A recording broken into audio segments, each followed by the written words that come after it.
As far as I know, this is the only panel room at PAX that plays the funky music and has the official voice telling you to sit down. And I'm a big fan of it. How are you guys? Are you having a good PAX East, Boston? You're gonna have to be louder than that. They're drowning you out with funky beats. Are you having a good PAX East?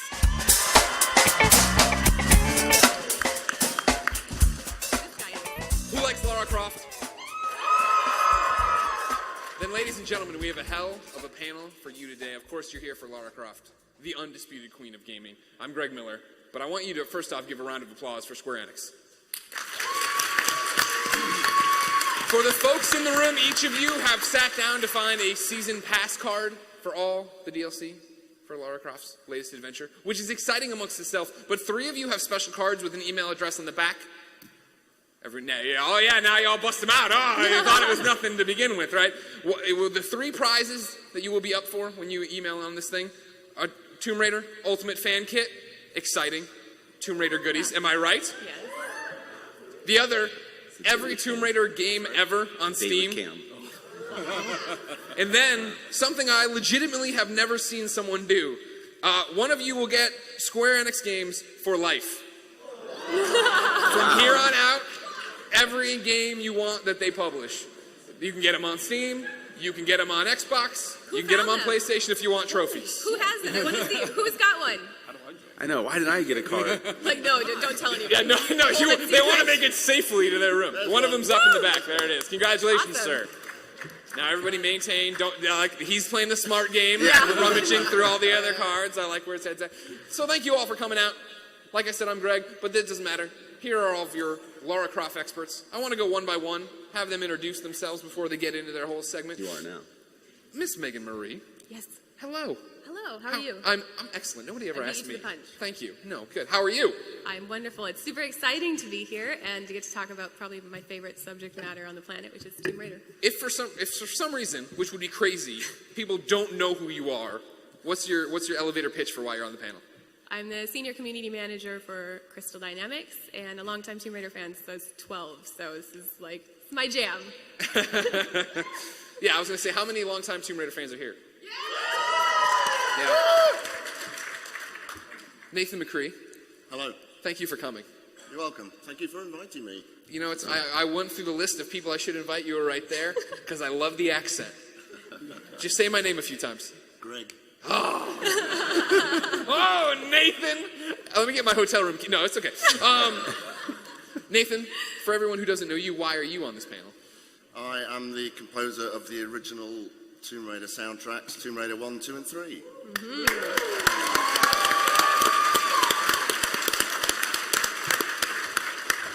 But Nathan, you can't be a day over 28. I don't know about that. You're a prodigy composer. Miss Alexa Ray, Corriea, how are you? Hi, I'm good. How are you? I'm great. You work for Gamespot. I do work for Gamespot. It's a good site. One person clapped. Ladies and gentlemen, this is a panel that you are as much a part of the panel as you need to clap, you need to boo, you need to go crazy. So don't worry about it. Be part. Don't shout out sentences because then it's weird because I don't hear them all. But have fun. Alexa, what's your connection to Tomb Raider? Why are you on this panel? Lara Croft taught me that you can be strong and sexy at the same time, and I owe a big part of my identity to her. Excellent. Yeah. I'm excited to hear more about that. Jason Botta, how are you? I'm good. Good. That's really loud. But accept it, embrace it, lean into it. It's their job to fix it, not yours. You don't worry about it. Okay. Are you worried about it? A little. Stop worrying about it. Don't fix it. Jason, what's your real job? Why are you on the panel? Most recently, I was design director on Rise of the Tomb Raider, but I have worked on Tomb Raider for the last 10 years. Mm-hmm. Do you know Nicole Tan? I do know Nicole Tan. I'm a big fan. We all cheered. Yeah. I was like, are Nicole Tan? And then, Mr. Cam Yu, how are you? Very good, thanks. What is your connection? Why are you on this panel? I'm on Rise of the Tomb Raider. I was the lead character artist, and I've been working on every Lara since Tomb Raider 7. Yeah. Damn. That is a lineage. What has kept you around? Why do you want to work on this franchise for so long? What's kept you around with it? Oh, it's just a fantastic franchise. I love working on it. It offers like adventure and excitement. It's great and always keeps me interested. Okay. Meagan, Yes. I want you to kick us off. All right. We're here, Lara Croft, Undisputed, Queen of Gaming. That's the title. You all fell for it. You came in because of it. What does that mean to you? Well, I can give you a lot of reasons that Lara is the undisputed queen of gaming. Can we get the panel to pull up the presentation here? Guys, this I'll is show you guys is some Bush stuff. League PAX stuff. Yes. So these are some of my favorite examples of why Lara is the undisputed queen of gaming. I'm just going to go through a couple of the cultural touchstones that she's been a part of over the last 20 years. So in 1996, there's a footballer named David James in the UK, and I'm sure he hates that this follows him around to this day. But he had a real rough game in 1996, and they let a bunch of goals through and so on. And he told a member of the press that it's because he was up playing this new game called Tomb Raider. And the next day, there were headlines reading, James goes from tomb to doom. And so this was like the first time that Lara was in the headlines, and it was showing how much of an impact she had on outside of even, just like the gaming culture, like everybody was embracing her.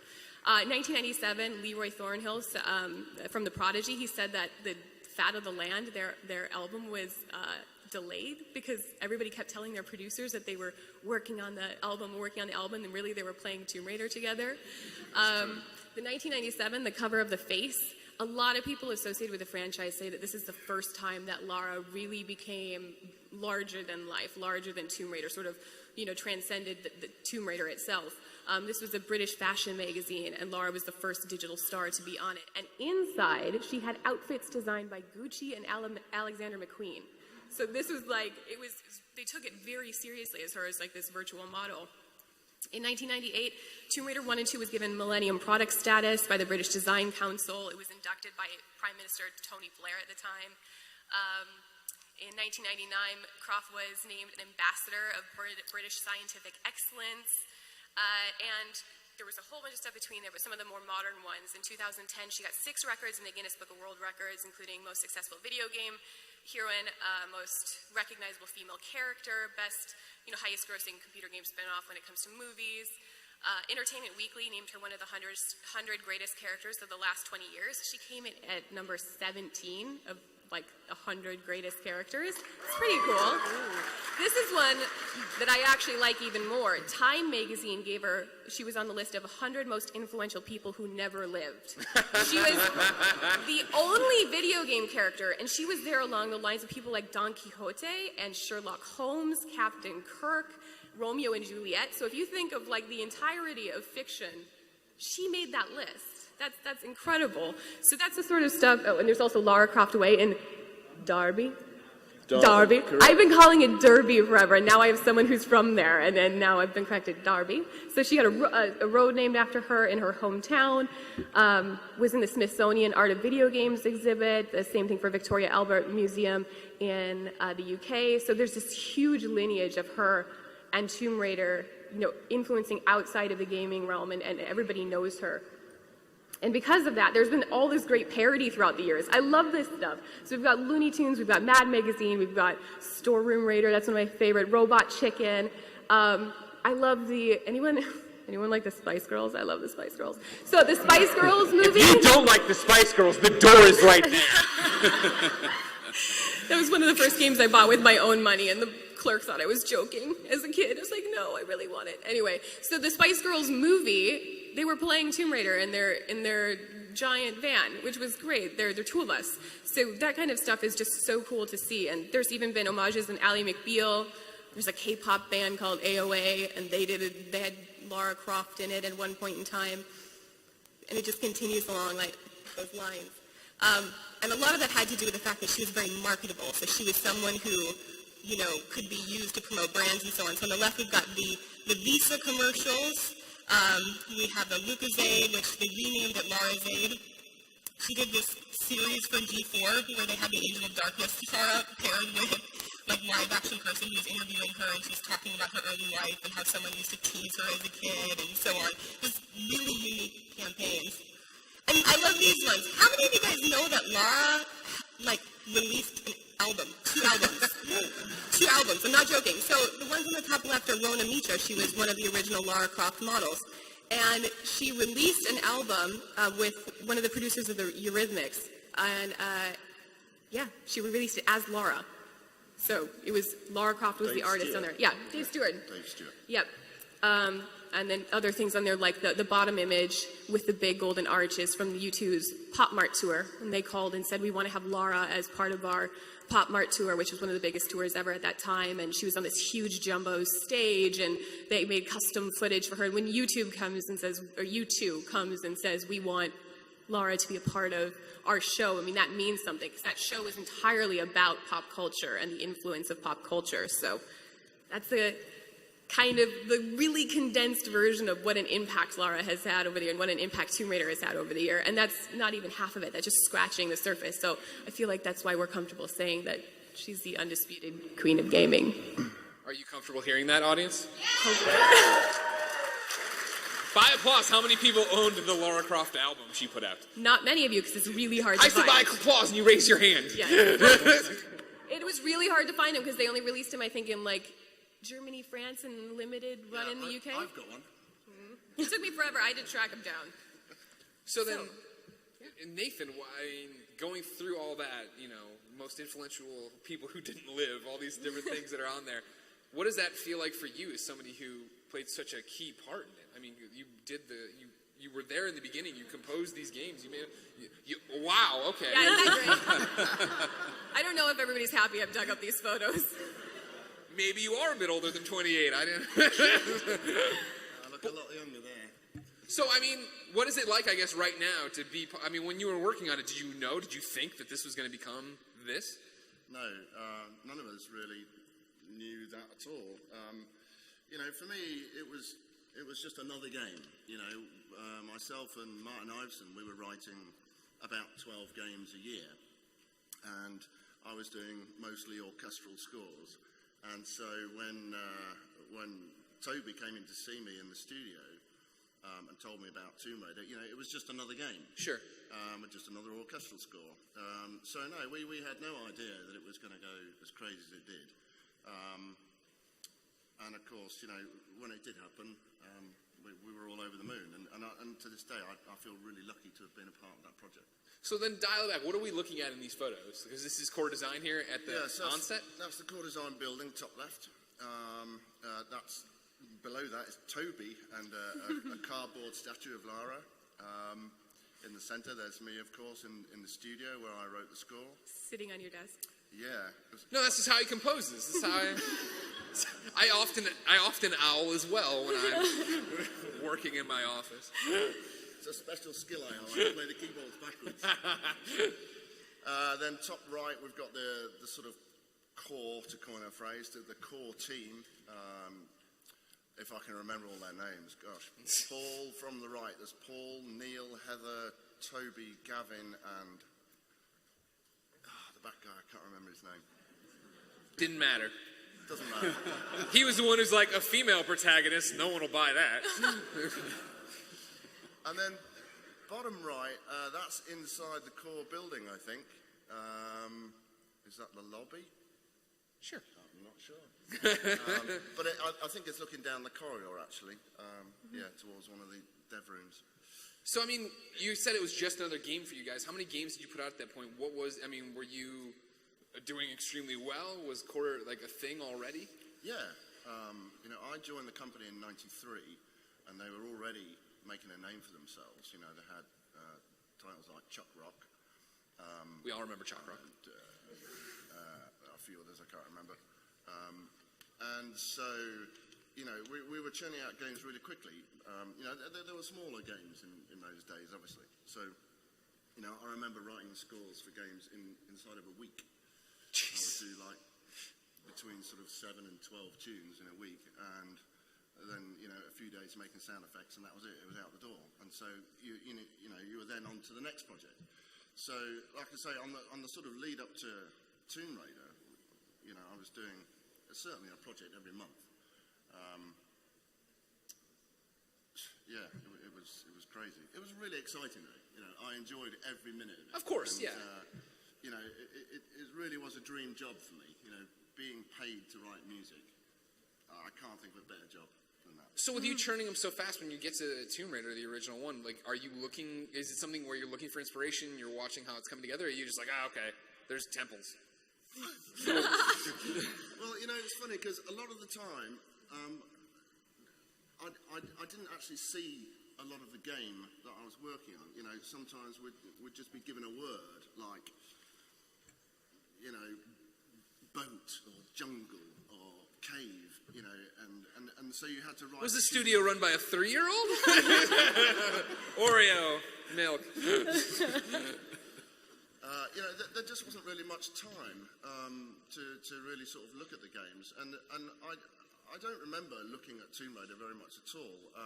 The main inspiration for the music really came from me talking to Toby about Lara Croft and her character. You know, we obviously were looking for an orchestral score, and Toby and I said, you know, well, let's have English classical music. She's a classy English girl, you know, she's intelligent and you know, clever, sassy as well. And of course, you know, beautiful. So the idea was to sort of try and encompass all those sort of buzzwords into the music. And, you know, I was a bit bored of sort of listening to game soundtracks that were all action orientated. It was just action, action, action, action all the way through. And I didn't want to write that. I wanted to write something that was more descriptive, more filmic, and that told more of a story. So that's really what I tried to do. So does this small studio feel like the way as fast as you were going through making tunes, does that continue to be the case when Tomb Raider explodes, when everybody cares about it, or did you guys have to suddenly change like your studio philosophy or culture? Yeah, a lot of things changed after the first one. You got rid of that guy you can't remember in the back. Yeah, the little I'm the little guy at the front, actually, on the left. Yeah, you know, the team changed, and it got bigger. I had a little bit more time to write the music, although I wrote twice as much music, so it worked out to be about the same. You know, the project got bigger, more sound effects to make. You know, the script was bigger, so there's more VO, more actors involved. So yeah, you know, bigger production, so a bigger team. Sure. But it also changed people's attitudes. You know, before Tomb Raider, core design was it was like a big family. You know, we all used to go out together religiously every Thursday night. And at lunchtimes, we'd take it in turns to go to each other's house. We'd all have a beer and then go back to work again. So, you know, we all hung out together and we were all really, really good mates. And then after Tomb Raider, it sort of split the company because all the people that were working on Tomb Raider were having a really good time and were getting, you know, nice bonuses and sort of living the stardom life, as it were. Lots of sort of press interviews and TV interviews and stuff like that. But the other half of the company that weren't working on that, they sort of became a bit jealous of that, sure. I suppose. And so there was a bit of animosity between various groups. So it kind of ruined the company. It took a while. It took a while. Well, that took a dark turn. But it did. It slowly broke the company down, bit by bit. Did that tarnish Tomb Raider at all for you? I mean, did you still hold it in high regard or something, or did you? For me, no. You know, I worked on the first three, like I said, and you know those sequence of games was good. That was really good fun for me, and the team that I was working with were brilliant people, and I'm still friends with them to this day. And then I left the project to do my own stuff, and I think then, you know, the stories from the people that stayed there just got darker and darker and darker, and the mood at Core Design became a depressing place to work in. All right. We have our first candidate for like behind the music video games. Because I want to know, and then things took a dark turn. No. So have you ever, like, do you have an announcement to make? I do have an announcement to make, and I hope this is going to please everybody. But yeah, you can show it now. I'm going to write this. What does that mean? What is the Tomb Raider suite? So it's going to be an album based on the original music that I wrote for Tomb Raiders 1, 2, and 3. I'm going to extend some of those pieces into full-length standalone tracks. The whole thing is going to be between sort of 60 and 80 minutes long. We're going to have it played by a famous orchestra and recorded at Abbey Road Studios in London. Mm-hmm.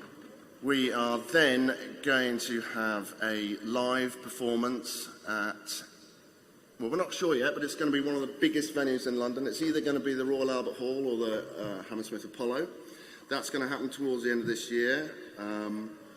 So you're all invited to that. Please do that. Book your tickets now.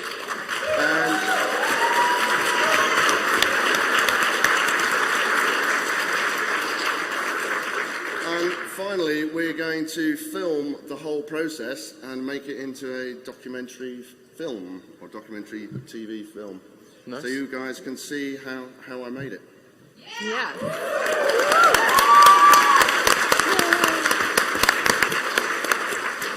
So it used to take you about a week to do 7 to 10 songs. So we'll say mid-May it's done. And tour sometime in July, right? That's how fast we're moving? I'm going to spend a little bit longer. Oh, okay. Well, yeah. Just a little bit. That makes more sense, I guess. That makes more sense. August. Alexa. Hi. Hey, how are you?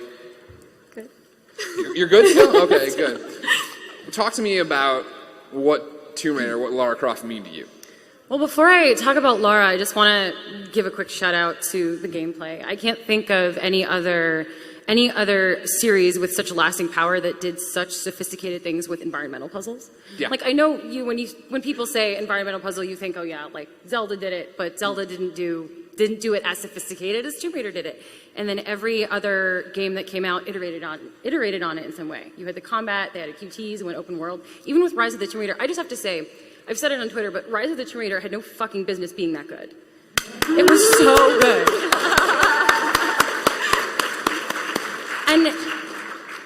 And I remember in 1997 when reviews were coming out for Tomb Raider 2, people were talking about how this series had lasting power even then. And from an EGM article getting into Lara, I pulled this out when I was talking to Meagan about this panel. Lara Croft doesn't have to prove anything to anybody. And that's what I love about her. She's one of those characters that has an identity that's just so solid. Like, you have Ezio, and he climbs walls and sleeps with people, and then you have Cloud, and he has a big sword, and you think of, okay, like, those are the characteristics of these people, but Lara Croft her character is so solid, and this, I was playing the other day Lara Croft Go, which is a really awesome mobile game. Yes. Everybody clap. The brand manager is sitting right there. Please clap for Lara Croft Go. Stand up. Come make the exclusive announcement of when it's coming to PlayStation Vita. No pressure. Woo! Thanks, Jen.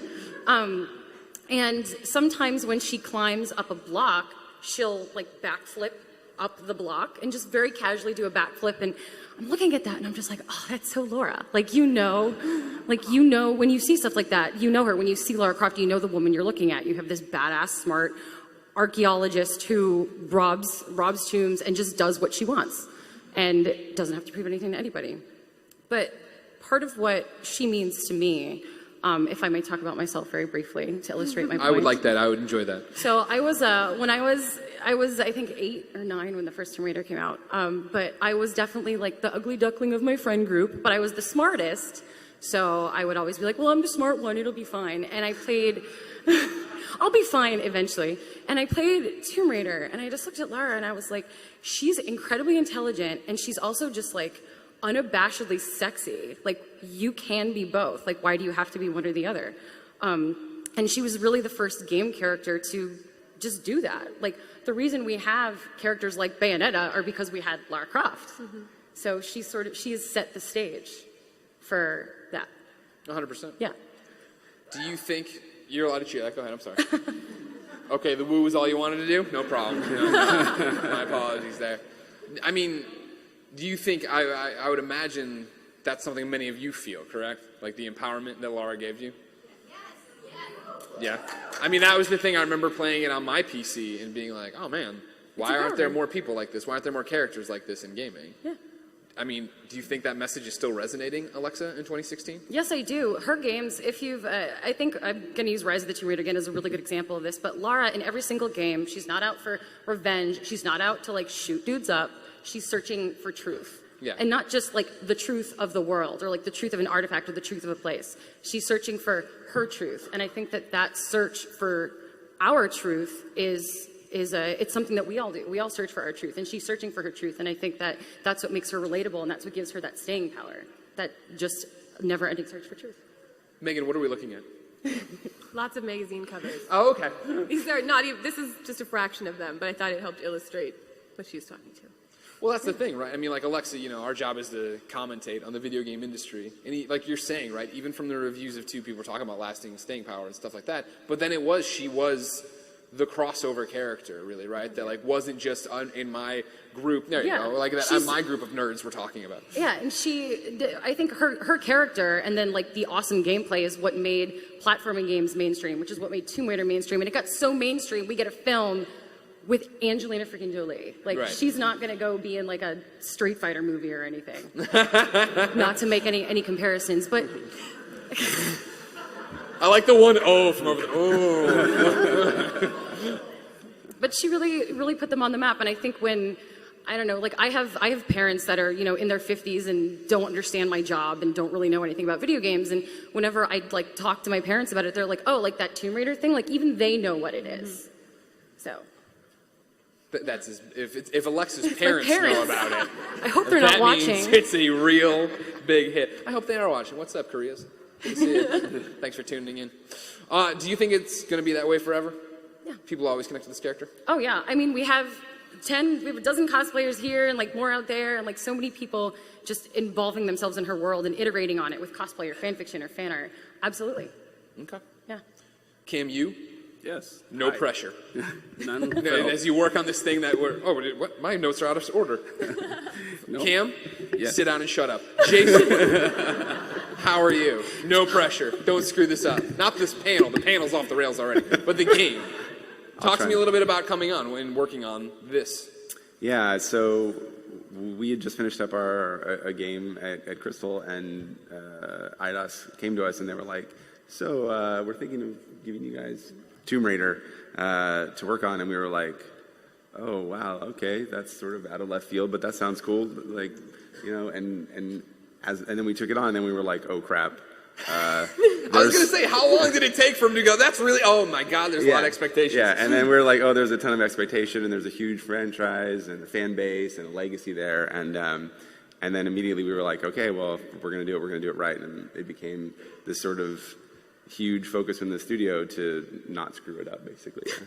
But how do you start off on that? You know, I don't know if you know this about me. I've never made a game, nor have I ever went out and taken a franchise that was already popular and tried to, you know, modernize it, make it, you know, my thing. Yeah. So how do you jump in and, like, you know, you need Lara, but what else? I mean, how do you make this thing happen? Yeah, I mean, originally we started with just really trying to break down. I mean, it's a philosophy we use for all of our games. We just try and take sort of the core of something and really sort of define what the essence of the product is going to be. And so for Tomb Raider, we had this great history. We went back through all of the games that had been released up until that point, which was up through Angel of Darkness, and really tried to distill what was the essence of Tomb Raider. And then those became our core pillars for designing the game, and then we started developing mechanics and environments and story based around trying to basically capture the essence that we had sort of distilled from Tomb Raider. And we do that for all the Tomb Raiders.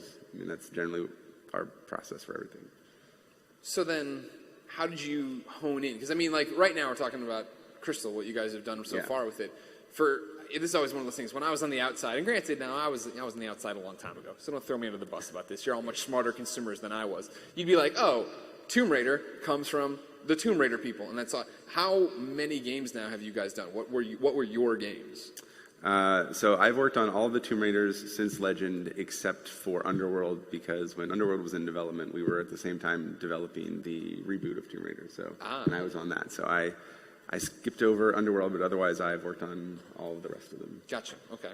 So then, when did you start feeling comfortable with the world of Tomb Raider to really mold it the way you want, right? Because you're talking about jumping on, and it was traditional for a while, then I feel like Anniversary came around, and then it was like the reboots started really happening. Yeah.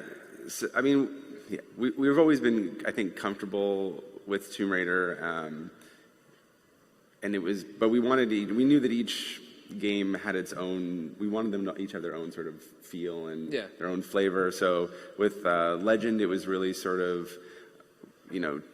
getting back to Tomb Raider, figuring out what the essence of it was and trying to capture that, but sort of do a modern take on it. With Anniversary, it was all about sort of reimagining and paying tribute to the original Tomb Raider.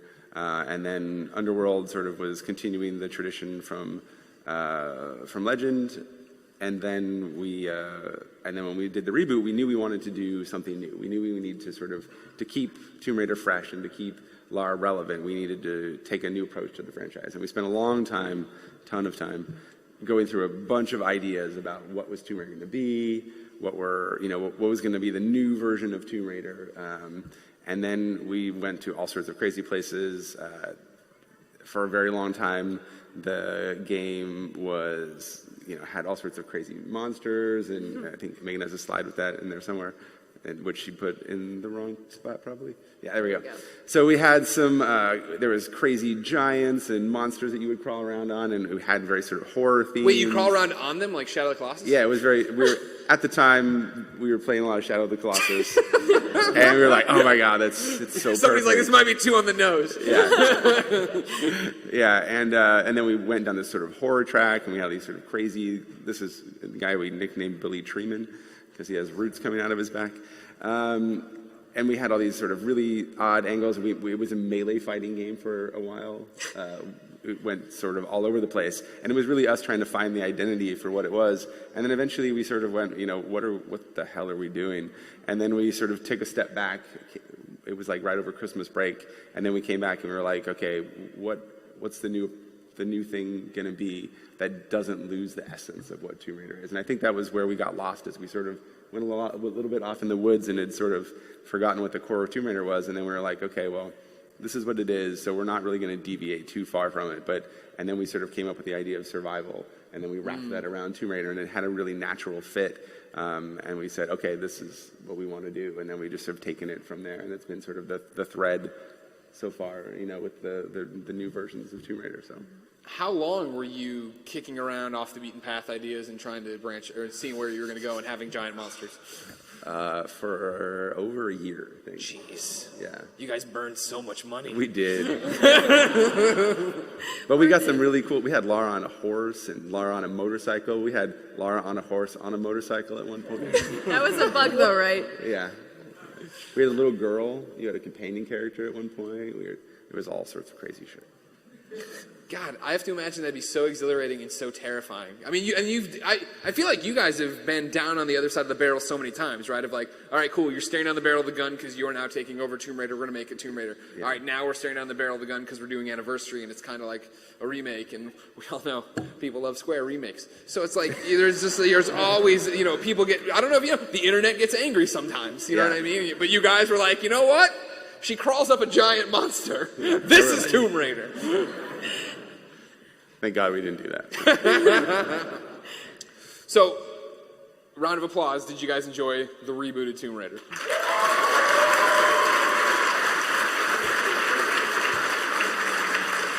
Me too. That's the thing. I mean, to echo Alexa, right? Like, you guys came out and it's another Tomb Raider, cool. And I remember that first time we saw that game, and you're like, no way. It won't be like this the whole time. And then you play through that game, you're like, it was like this the whole time. You touched an Xbox for that game. Huh? You touched an Xbox for that game. I did. I broke my golden rule. Except for that State of Decay. And then, Rise of the Tomb Raider, and just also super fantastic. So congratulations, and thank you guys for doing that. Thank you for going off the beaten path to come back to this, to find what, I guess a 2016 or current day Lara Croft should be. Yeah. Thanks.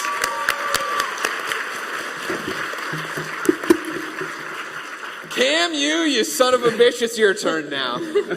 How the hell you doing? Pretty good, thanks. So then, let me see here, character artist. Yes. So once they come back with, we're doing this, we're rebooting this, we're making all these different Laras, You're the one who has to make her look the way Lara should look, and so nobody gets mad at you. Absolutely, yeah. So this actually, this slide shows the evolution of Lara. So you'll see the core design ones on the left, everything from Tomb Raider 1 to Angel of Darkness. And at that point, when Angel of Darkness completed and the franchise was given to us, I mean, I felt a lot of pressure. Like, we didn't know exactly at that time who would do Lara. That's the interesting thing. I was hired at Crystal as an animator, and at that point, everyone wanted to be a part of it. So concept artists, we had animators, everybody was modeling a version of Lara. And for myself, I just came off Legacy of Kain Defiance, and I did all the character textures for that. And I like Legacy Kain. and before that, actually, the interesting thing was I was working on a Frogger game. So the powers that be figured, Cam, he's got a bipedal frog and he's got a soul-sucking vampire. He's perfect, right? So for some reason, I got the job, and I did the textures for Lara for TR7, and I did the head model. The body was done by Jeff Wilcox, the animator. But anyways, it just carried on from there, and from that point on, I just somehow became the Lara artist. And I didn't work directly on Anniversary, but the Anniversary version of Lara is actually the Legend model, but it was resurfaced, retextured by someone else. So in the mobile version, it was not mine either, but everything else, like all the digital versions, were mine. I wanted to show you these. These are kind of interesting, and these have actually never been seen by anyone outside the office. These were some of the original concept drawings for TR7 that was done by Toby Gard. So we brought Toby into the company at that point when we started TR7, because we wanted that continuity between core design era and our era. We thought that was really important, that we had that thread tying everything together. So he came in, and he was great. He did a whole lot of sketches, and I worked very close with him with models of the Tomb Raider 7, TR7 Lara, and the one on the right actually comes pretty close to what we eventually ended up with. But we experimented with a lot of things. Initially, when we started on TR7, it looked, quite frankly, a lot like the Angel of Darkness one. And we love that model. I still look at it. I think there were design decisions made on that model that were really fantastic. But we wanted to modify it. And truth be told, we actually wanted to sort of personalize it a bit and make it more Crystal Lara, and sort of pull it away from the old core design. So, I mean, it's a balancing act. We really had to weigh what Lara looked like before versus how we want to take her in the future. So, I think we retained a lot of the features that the Angel of Darkness Lara had. And we rounded her features up, made her a little bit more realistic. Same poly count, roughly around 4,000 polys for it. But the one on the far left is actually a work in progress. But by this point, we're tweaking polygons like just infinitesimally, like just really small amounts. But no one notices it except me. But anyways. Yeah, so that we eventually ended up with one in the middle, and I was quite happy with it. Was there ever discussion internally to go crazy? Like blow it up and make her look completely different? Well, she was... The first versions were kind of like Angel of Darkness, but rounder and curvier. And we played a lot with the hair. She had French braids at one time. The ponytail actually came late. She had a braid all the way up to the end, and then I kind of figured, we got to modernize her a little bit. So that was one addition that I made at the end. The ponytail was added, and the ponytail just sort of continued on, and as a sort of a Crystal Dynamics change and a feature. And I like it because it modernized her look, and yeah. So yeah, I think in the end it worked out well. Gotcha. And where to next? Oh. Okay, so the next slide shows some of the outfits from Rise. And I just wanted to put this one in there to contrast the amount of work and the amount of detail that we're able to achieve now with Lara versus what, TR7, and, if you go all the way back to TR1, I mean, TR1, Lara had 400 some odd polys, and I think, Lara's eyeball is like 1,000 or something like that. So, I mean, really, there's no way you can compare the two. The amount of technology that goes into a model now is just mind-boggling, and that it goes with our sort of mandate to make Lara as realistic as possible. So ever since the reboot, we've really tried to make Lara accessible, more accessible than before. She's no longer the Teflon character that she was before, where she's basically you can't hurt her. So now, I mean, we've made her a lot more human. She feels like a real person. Everything from the animations to the model to the materials to the contextual effects on her. I mean, she gets dirty whenever she walks through mud. Is that why, like, you put the different outfits in it this time around? Well, the different outfits kind of show like our ability now to sort of push the design a little bit. And also, the material system is so powerful that we're able to achieve any kind of look that we want. So, and also, these Laras are dressed a lot more appropriately now for action than she ever was raiding before. a tomb, being in the snow, being in the desert.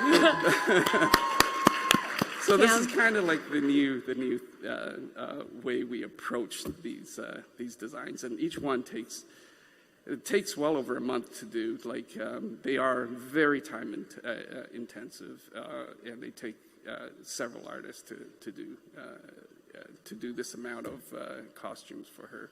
But you know what's really amazing though, when I come here and I look at all the cosplayers, I have to admit, it makes me very happy. I'm sure. Are you ready for the cuteness? I'm sorry? Are you ready for the cuteness? The cuteness slide? Oh yeah. Okay. So here's one, and no one has seen this one either. There's a scene in the flashback in Rise where you see a young Lara. Actually, the script called for the silhouette of Lara, and she would be pretty small on screen. And, this task was just too good for me to pass up. So I spent a couple of days just crunched hard, and I turned Lara into a child version, and I also modeled the body. And the hair, I didn't have time to do the hair, so I grabbed it off Lara Croft 2 Temple of Osiris hairs and modified that one a little bit. But you know what? They're all Lara, so it doesn't matter. But anyways, and I gave her facial blend shapes as well. So it's there. I hope it actually makes an appearance in a game one day, but we'll never know. I'm sure it will. And just one more slide here. It's just to show some of the detail again. Like I said, some of the most important things that we show for Lara is that she fits into the environment. There's snow on her. She gets dirty, she gets bloody, and our engine nowadays is so powerful. Our material system is so powerful. We're able to achieve all these things, and contrast that to just where we were back at TR7. I think we've come such a long way. I'm just amazed, and I've been there for every step, and I'm still amazed. But anyways, I guess this is a Jason and Cam question because I feel like it's related. But which team is the one getting in trouble? Because I feel somebody's got to be like, she should go through snow, and it should stick to her, and she should get in mud, and mud should be all over her. And one team's got to be like, well, Jesus fucking Christ, guys, we got to put this game out at some point. I can't animate all this stuff and do all this stuff, or I can't artistically design all this. No, we all kind of felt that she had to fit into the environment, but Brian Horton was really a proponent of that. So we just had to do it for every single outfit. Every outfit actually undergoes that same transformation. So it was a lot of work, a lot of lost sleep there. You don't sound bitter about it at all. You don't sound like a man beaten down by years on this game. No, this is a great project. I don't have any complaints. So then, Meagan. Yes. What's the sum of all these parts when we talk about all these different things? Well, I'm super excited to announce something that I've been personally working on, and one of the things that has helped me had an even greater understanding and passion for this franchise. I thought I knew, as a longtime fan, basically everything about Tomb Raider, and it's amazing how much I didn't know. But we're super excited to announce that there's going to be an official 20 Years of Tomb Raider book. This is going to be like the most... It's going to be basically the most comprehensive look at the entire franchise that's out there. And so this is covering everything from the core design games, Crystal Dynamics games, the comics movies, our amazing community, pop culture influences. I've talked to over 150 contributors, whether it is interviews or getting exclusive assets. I think I asked over 1,000 questions in these interviews, and I'm currently at 140,000 words, and they're going to cut me off soon. I just stopped apologizing for over my page count. I was like, I'm just going to give it to you. Like, there we go. But I've talked to everybody, including Jeremy Heath-Smith, who founded Core Design, Heather Gibson, Gavin Roomery, Andrew Sandham. Richard Morton was a huge help to me. He was one of the people that worked at Core Design, and I think Tomb Raider fans will be super excited about this. We have a section in the book called The Games That Never Were, and I've got a bunch of info that he gave me about the Core Design Anniversary Edition. I have stuff from Murdy, who is the writer on Angel of Darkness, and he talks about the two remaining games in the Angel of Darkness trilogy. We talked to composers, some of the models, voice actresses, people from the comics like Andy Park and Adam Hughes, people associated with the movies, and so on. So it's a really comprehensive book. One of the really cool things that we found is we found the producer, Elliot Blake, for the Tomb Raider Revisioned animated series that came out about 10 years ago, and they got us all of the original art that hasn't been seen online necessarily. So, like, this is Lara Croft by Jim Lee, and Lara Croft by Peter Chung, and so on, and we've got all of that sort of stuff in the book. No, I love Jim Lee. He's a personal friend, but that's just Batman. He's like, Batgirl, ship it off. It's a gold color scheme. It's pretty cool. I like it. So we've got that. Here's a peek at some of the stuff that we found for Angel of Darkness. It's early looks at Curtis Trent, some characters that were cut. I know this one's going to be exciting. Core Design Anniversary Edition, some looks at the game. This is all stuff that's going to be in the book. This is one I hope you guys will enjoy. You can go and watch this afterwards. We originally wanted to show it during the panel, but it's 7 minutes long. So there's this video that was created called Tomb Raider the Trilogy. It's a short film. It was created for the release of Tomb Raider 3. It was only shown at the launch of Tomb Raider 3. There's like one person that has it online, and it's a pretty low-res copy, but we found the producer on it. Her name is Janie, and she found the original tapes, and so we had it digitized, and as soon as this panel is done, we put it up on our Tomb Raider account, so you can watch this like 7-minute detective noir sort of styled Tomb Raider live action video. It's super cool. So we found things like this while writing the book, which was really fun. And the thing that I'm so excited about is we have a huge section dedicated to fans, because our fans are amazing. They are the lifeblood of this franchise. I think that we don't, yeah, seriously. There comes a time where the game is, like, the franchise is no longer like Crystal Dynamics or Cores or Square Enix or any of them, IDOS, any of them. Like, Lara Croft and Tomb Raider belongs to the fans. You guys have made it what it is. And so the book has sections on our fan sites, on fan fiction writers, on fan films, a huge section dedicated to our level editors. If any of you guys want to play the classic games, there's over 2,000 custom levels online, and you can play the classic Tomb Raider games like Original Adventures. This is one I love to show. So this is our fans growing up with Tomb Raider. These are two of our fan artists that are featured, and you can see their art and how it's changed over the years, because people have grown with Tomb Raider. Their skills have evolved. I'm going to embarrass Annie right now. This is Annie right now. She's one of the original Lara lookalikes from 1999. She's been dressing up as Lara. Stand up for a second, Annie. Like 1999 versus 2015. So our community has been active for so long and driving for so long. Here's some of my other favorite Lara cosplayers. I mean, like, we have so many amazingly talented cosplayers out there. I adore them all. Isaac Cabrera on the bottom, he goes by Tom Brader. You've probably seen him online. He's very popular right now. And I just threw this one in because this is what happens when one of your cosplayers works at a helicopter company. She's just like, I'm going to go up into the Alps today. We're going to take some photos. I'm like, okay. We've also got collectors. Rodri, he's got the Guinness record for the largest Tomb Raider collection in the world. Wow. Toby's got a really incredible collection. I'm super jealous of some of his stuff, including original art. But yeah, that's, like, our fans are incredible. And I'm making Greg do this. So we also have a section in the book called Dear Lara, and we have these amazing letters that fans have written. And I told him I want him to read one, because if I read it, I will just break out crying. Like, every time someone sent me one, I would just be sitting at my desk just, oh, this is... So Lara is more than just a character, and I believe this. Like, as a 12-year-old who was inspired by Lara Croft, who, like, wanted to always push myself to be more adventurous and to fight for what was right and so on. Like, Lara is more than just a character, so... Let's read this. This is from one of our amazing community members and cosplayers. Her name is Brianna Lamb. Dear Lara, in a time when there wasn't a lot of inspiration out there for young girls, you came along and gave us something to aspire to.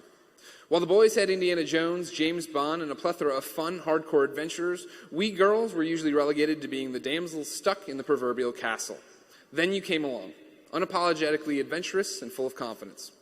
I grew excitedly playing your games, even fashioning my outfits to look like yours, and kept running to my mom to French braid my hair.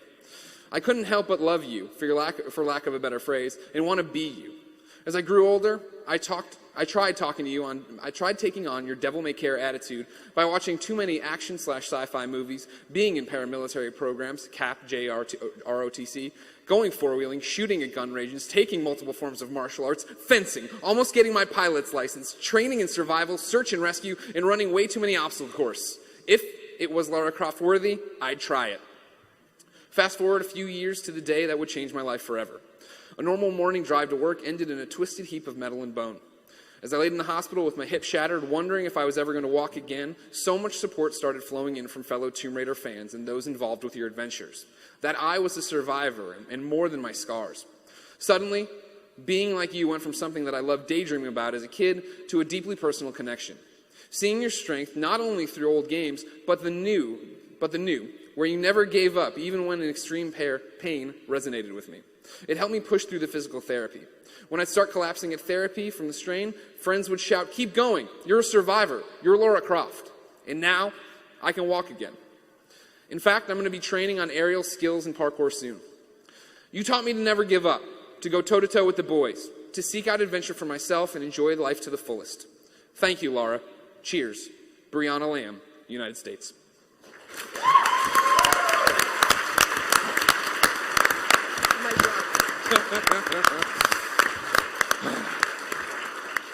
It's heavy. It's heavy stuff from a video game character who we all love. Ladies and gentlemen, please put your hands together one more time for your panel of Lara Croft experts. Continue being amazing fans. Thank you. Can I just mention the cosplayers so I can tell them? Yeah, please. No, you can do whatever you want. You're Meagan Marie. Okay. So we are going to do a cosplay gathering down by the PAX sign. In about a half an hour, we're going to kind of corral everybody down to get some pictures. So if you want to get pictures of all of our amazing Lara cosplayers, they're going to be down in one spot in the lobby in the front there. So, and thank you guys so much for attending. You guys look amazing. I can't wait to get photos for you and everything.